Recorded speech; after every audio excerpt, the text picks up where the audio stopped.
Hello, everybody, and welcome to another interview. Today I'm interviewing Casper, the Mario Forever fan. How about you introduce yourself to the people who might not know you? Hello, I'm Casper the Mario Forever fan, also known as CTMFF. As you may know or not, I'm the developer behind kekcroc Forever and the upcoming Mario Minix Rebirth. So, what kind of inspired you to get into game development? Like, as a whole? Like, what games inspired you and such? Well, the first game is definitely Mario Forever by Bujel Games, aka Softendo,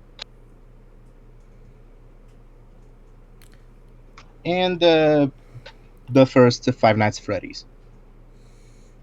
Nice, those are both really good games. The first FNAF game is definitely a very good place to look for inspiration because it was made by one guy in the span of a month or two. And I didn't realize that it was made in the same software I made kekcroc Forever. Click Team. Yes.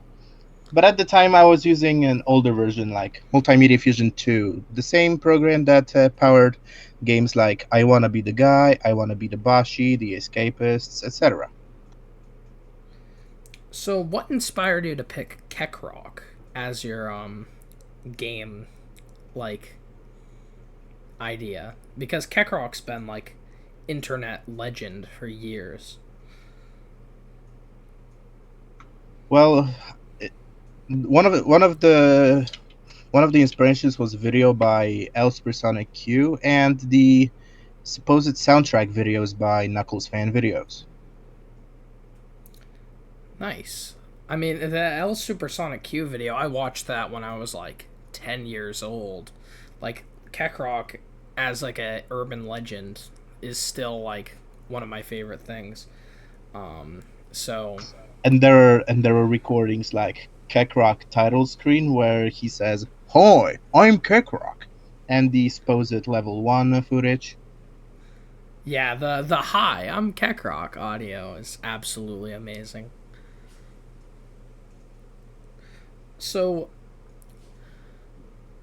when it comes to like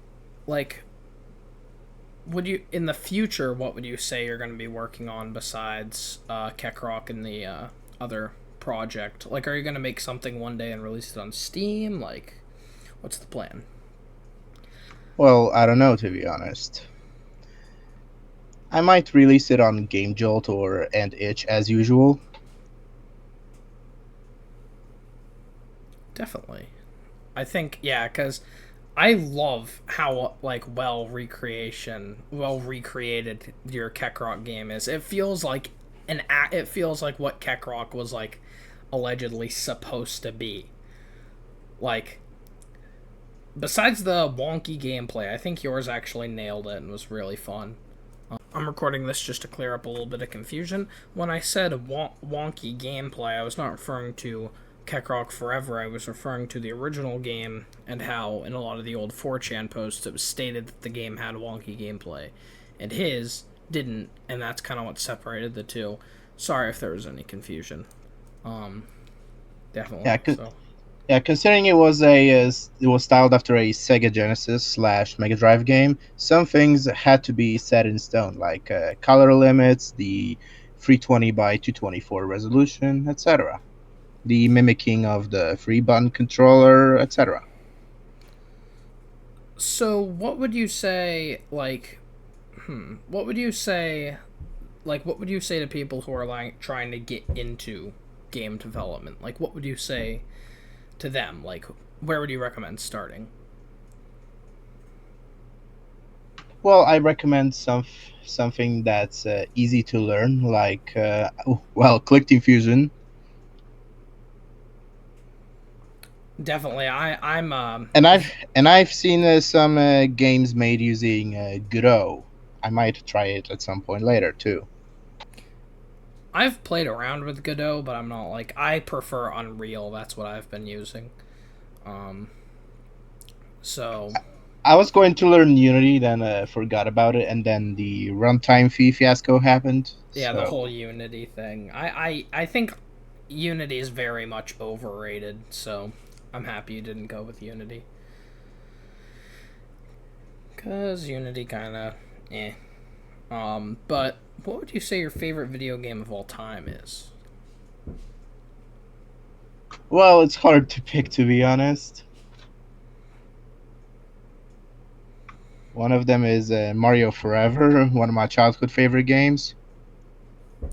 Definitely, as it's in the title of your name.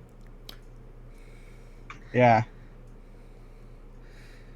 Well, another one is Grand Theft Auto, Vice City, and San Andreas, certified classics. San Andreas is a good game. What would you say your favorite console of all time is?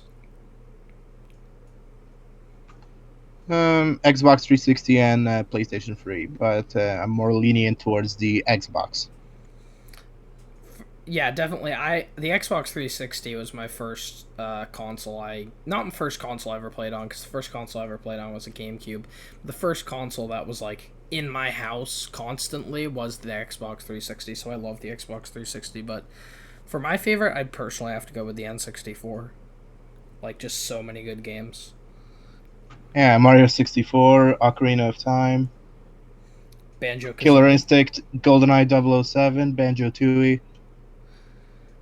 Yeah, like there's everybody always complains about the N64 in like weird ways, but I feel like there's so many like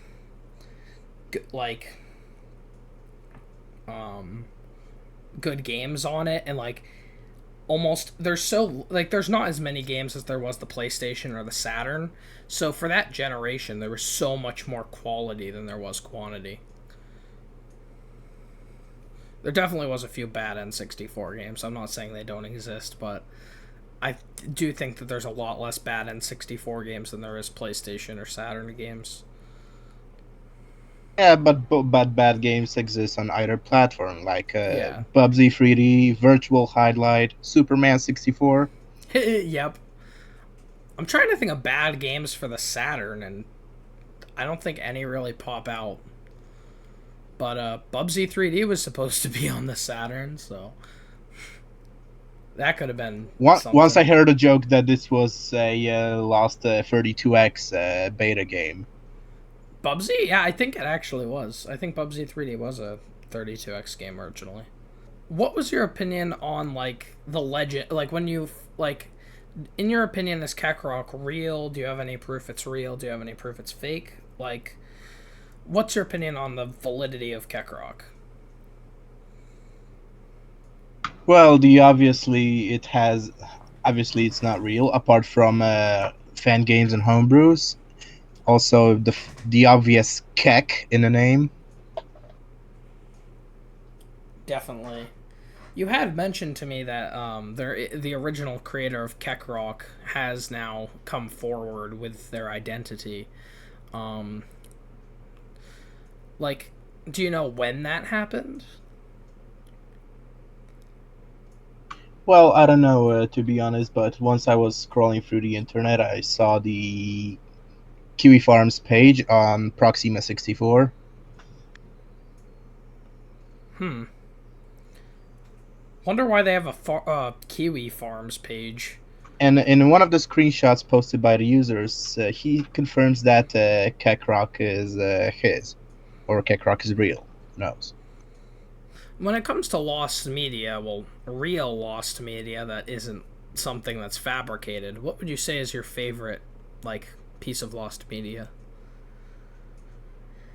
Well, one of them is Sonic Extreme. Sonic A Extreme is yes, amazing. a game that was supposed to release on Saturn and PC, but it was in development hell, as people say. Yeah, literally development hell for the developers because they were like overworked, like insane hours for that. And the game never came out. The other one is Super Mario FX, but if it existed, it's debatable. It's basically a 3D Mario game on a Super Nintendo with super effects. That would be so interesting, like 3D Mario, but Star Fox kind of art style.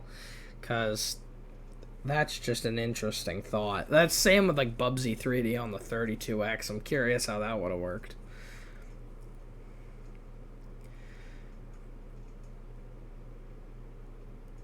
So I think that about wraps it up for the interview. Was there anything you'd like to say to the viewers? Yes, I would also like to give a shout out to Genesis Jam, Gold Rock Inc. They helped me with the development of the game. They provided some graphics. Also, I would like to shout out Sega Slayer 64. He play tested my the older builds of my game, and I think that's it for the interview. Yeah. Is there anywhere where people can follow you and keep up with your work? Well, YouTube, Game Jolt, and itch.io. I'm known as Casper the kekcroc fan there because my original name was too long. Yeah. So I hope you're having a good day. Thank you for recording the interview. It was a pleasure to be interviewed by you. Thank you.